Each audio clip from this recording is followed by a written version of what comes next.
Hello, എല്ലാവർക്കും പുതിയ വീഡിയോയിലേക്ക് സ്വാഗതം. ഇന്നത്തെ നമ്മുടെ റെസിപ്പി നല്ലൊരു പായസത്തിൻ്റെ റെസിപ്പി ആട്ടോ. ചവ്വരിയും ക്യാരറ്റൊക്കെ ഉപയോഗിച്ചാണ് തയ്യാറാക്കിയിരിക്കുന്നത്. കുട്ടികൾക്കും വലിയവർക്കും എല്ലാവർക്കും ഇഷ്ടാവുന്ന രുചിയാണ്. നല്ല അടിപൊളി പായസമാണ്. അപ്പോൾ നമുക്ക് എങ്ങനെയാണ് തയ്യാറാക്കാമെന്നൊന്ന് പോയി നോക്കിയാലോ. അതിനായിട്ട് ഞാനിവിടെ ആദ്യം തന്നെ ഒരു പാൻ അടുപ്പത്തേക്ക് വെച്ച് കത്തിച്ച് കൊടുക്കുന്നുണ്ട് കേട്ടോ. പാൻ ചൂടായി വരുമ്പോൾ അതിലേക്ക് 1 ടീസ്പൂൺ നെയ്യ് ചേർത്ത് കൊടുക്കുന്നുണ്ട്. നമ്മുടെ വീട്ടിൽ തന്നെ തയ്യാറാക്കുന്ന നെയ്യാണ് കേട്ടോ. അപ്പോൾ നെയ്യൊന്ന് ചൂടായി വരുമ്പോൾ അതിലേക്ക് ഒരു 50 ഗ്രാം ചവ്വരി ചേർത്ത് ഒരു 30 സെക്കൻഡ് വഴറ്റിയെടുക്കുന്നുണ്ട്. തീയ് മീഡിയത്തിലിട്ടാൽ മതി, കരിഞ്ഞു പോകരുത്. ഇനി ആ വറുത്ത ചവ്വരി നമ്മൾ വേറൊരു പാത്രത്തിലേക്ക് മാറ്റിയെടുക്കുന്നുണ്ട് കേട്ടോ. ഫുള്ളായിട്ടും കോരിയെടുത്തിട്ടുണ്ട്. ഇനി നമ്മൾ അതേ പാനിലേക്ക് തന്നെ ഒരു 2 ക്യാരറ്റ് കുഞ്ഞിത് ചീകിയത് കേട്ടോ, അത് ചേർത്ത് കൊടുക്കുന്നുണ്ട്. കുറച്ചുകൂടി നെയ്യ് ചേർത്തിട്ട് നന്നായിട്ടൊന്ന് വഴറ്റിയെടുക്കാം.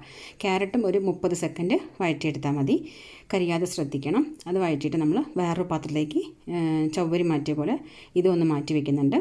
ഇനി അതേ പാനിലേക്ക് തന്നെ 1 കപ്പ് പാല് ഞാൻ എടുത്തിട്ടുണ്ട്, 300 ml. അതിന് നമ്മൾ പകുതി ചേർക്കുന്നുണ്ട്, 1/2 കപ്പ് ചേർത്ത് കൊടുക്കുന്നുണ്ട്. 1/2 കപ്പ് നമ്മൾ മാറ്റി വയ്ക്കുന്നുണ്ട് കേട്ടോ. ഇനി ആ പാലിലേക്ക് തന്നെ ഒരു 1/4 ഗ്ലാസ് വെള്ളവും കൂടി ചേർത്ത് കൊടുക്കുന്നുണ്ട്. എന്നിട്ട് നന്നായിട്ടൊന്ന് ഇളക്കി കൊടുക്കുക. ഇനി അത് നന്നായിട്ട് തിളച്ച് വരുന്ന സമയത്ത് നമ്മൾ നേരത്തെ വറുത്ത് മാറ്റി വെച്ചിട്ടുള്ള ചവ്വരി ചേർത്ത് കൊടുക്കുക. ഈ സമയത്ത് നിങ്ങൾക്ക് ചവ്വരി തനിച്ച് കുക്കറിൽ വേവിച്ചിട്ട് ചേർത്ത് കൊടുക്കുക കേട്ടോ, കുഴപ്പമില്ല. ഞാൻ വറുത്ത് ചേർത്തു എന്ന് മാത്രം. ഇനി ഇങ്ങനെ ഇടയ്ക്കിടയ്ക്ക് ഇളക്കിയിട്ട് നമ്മുടെ ചവ്വരി വേവുന്നത് വരെ ഇടയ്ക്കിടയ്ക്കൊന്ന് ഇളക്കി കൊടുക്കുക. ഇപ്പോൾ നമ്മുടെ ചവ്വരി നന്നായി വെന്ത് വന്നിട്ടുണ്ട്. ഇനി ഇതിലേക്ക് നമ്മൾ നേരത്തെ വഴറ്റി വെച്ചിട്ടുള്ള ക്യാരറ്റും കൂടി ചേർത്ത് കൊടുക്കുന്നുണ്ട് കേട്ടോ. അതും കൂടെ ചേർത്തിട്ട് പിന്നെ നമ്മൾ നേരത്തെ മാറ്റി വെച്ചിട്ടുള്ള 1/2 കപ്പ് പാലില്ലേ, അതിലത്തെ ഒരു 1/4 കപ്പ് പാലും കൂടെ ഈ സമയത്ത് ചേർത്ത് കൊടുക്കുന്നുണ്ട്. അത് നന്നായിട്ടൊന്ന് ഇളക്കി കൊടുക്കുക. ഇനി ഈ മധുരമൊക്കെ ഒന്ന് ബാലൻസ് ചെയ്യാൻ വേണ്ടിയിട്ട് ഒരു ലേശുപ്പ്, ഒരു പിഞ്ചുപ്പ് അതും കൂടി ചേർത്ത് കൊടുത്തിട്ട് അടച്ചു വയ്ക്കുക. ഫുള്ളായിട്ട് കവർ ചെയ്യാൻ പാടില്ല, തിളച്ച് തൂവിപ്പോവും. പകുതിക്കൊന്ന് തുറന്ന് വെക്കണം. അപ്പോൾ നന്നായി തിളച്ച് പാകമായി വന്നിട്ടുണ്ട്. ഇനി ഇതിലേക്ക് മധുരത്തിന് ആവശ്യമായ വെല്ലമാണ് ഞാൻ ചേർത്തിരിക്കുന്നത്. ഒരു 1.5 അച്ച് ശർക്കരയാണ് ഞാൻ ഉരുക്കിയിട്ട് ചേർത്ത് കൊടുത്തിരിക്കുന്നത്. നിങ്ങൾക്ക് മധുരത്തിന് പഞ്ചസാരയും ചേർക്കാം കേട്ടോ, കുഴപ്പമില്ല.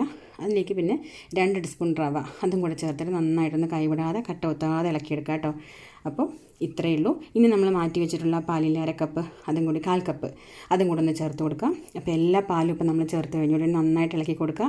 ഇതിനെ ഒന്ന് തിളച്ച് വരട്ടെ. അപ്പോഴത്തേക്ക് നമുക്ക് കുറച്ച് ബദാം, പിസ്ത, അണ്ടിപ്പരിപ്പും കൂടെ പൊടിച്ചെടുക്കുന്നുണ്ട്. അതിൻ്റെ ഒപ്പം ഒരു 3 ഏലക്കയും കൂടെ ചേർത്ത് പൊടിച്ചിട്ട് നമ്മൾ ചേർത്ത് കൊടുക്കുന്നുണ്ട്.